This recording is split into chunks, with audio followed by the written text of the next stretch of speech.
This is a Hermle Mantel clock made around 1950 or 1960, I would say, but I do not know for sure because the movement has no serial number. It runs for 8 days. It has a bim bam striking on 3 chime rods with a very lovely sound.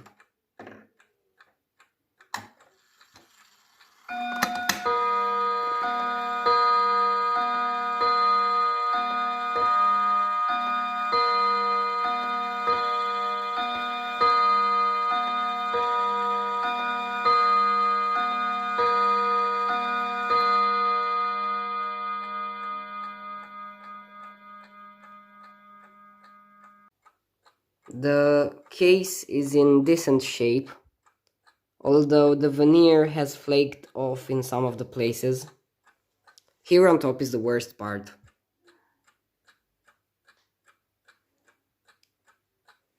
There is a nice brass line that goes along the base, which is a nice feature, I would say. And here are the 4 brass feet, which the clock stands on. The chapter ring is in good shape, although in the past, someone bent the minute hand, and when the clock was set to the time, it would scratch the dial, and now there's a line that goes along the chapter ring, as you might see. And also here, where the number 11 should be, there is some dirt or corrosion or something like that. But it's not too bad, because I can buy another one, because these dials are very common here where I live. And I think I might be able to find one in better shape. But I'm going to leave this one as it is for the time being, because it's not too bad.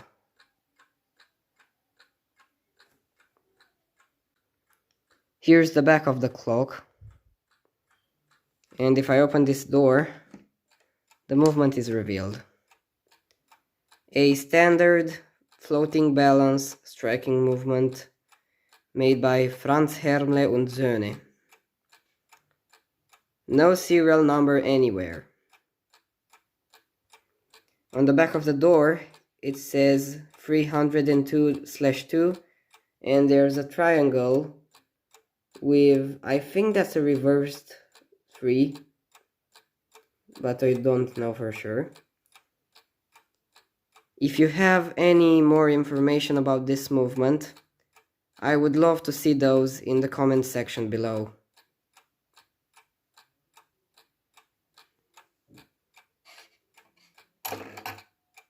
Oh, it's too close to the half hour. Hold on.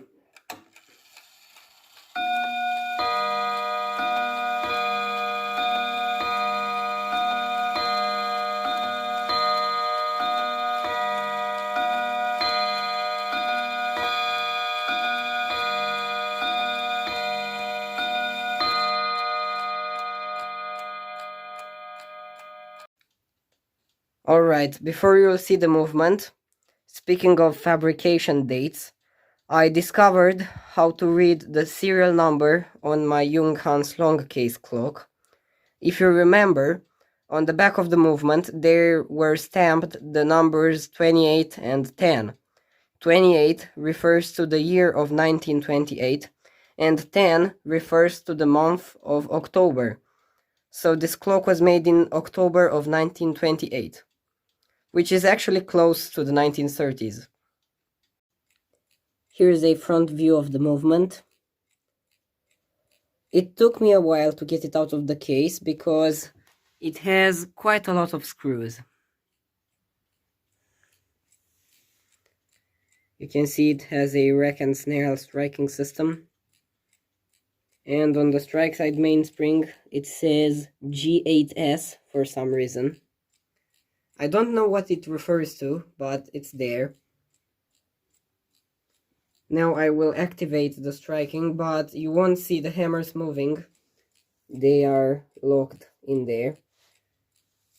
You have already seen them, so there's no point in seeing them again.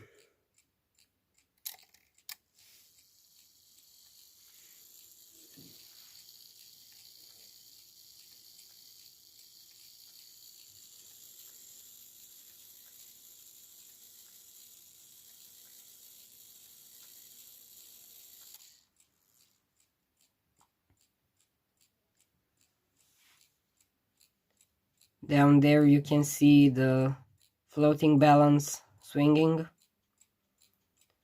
There's a really good amplitude on that. I think it's a little more than 360 degrees.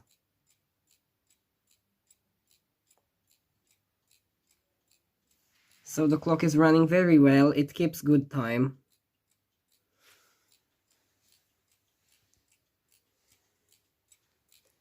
Inside the empty case there's nothing to see, not even a single mark. And that's about it. Here's where the clock stays. When I bought it, it came without the key, so I wind it using the key of my Westminster chime Hermle clock. And I hope I'll find one that fits soon. If you enjoyed this video, please subscribe and leave a like, and see you next time.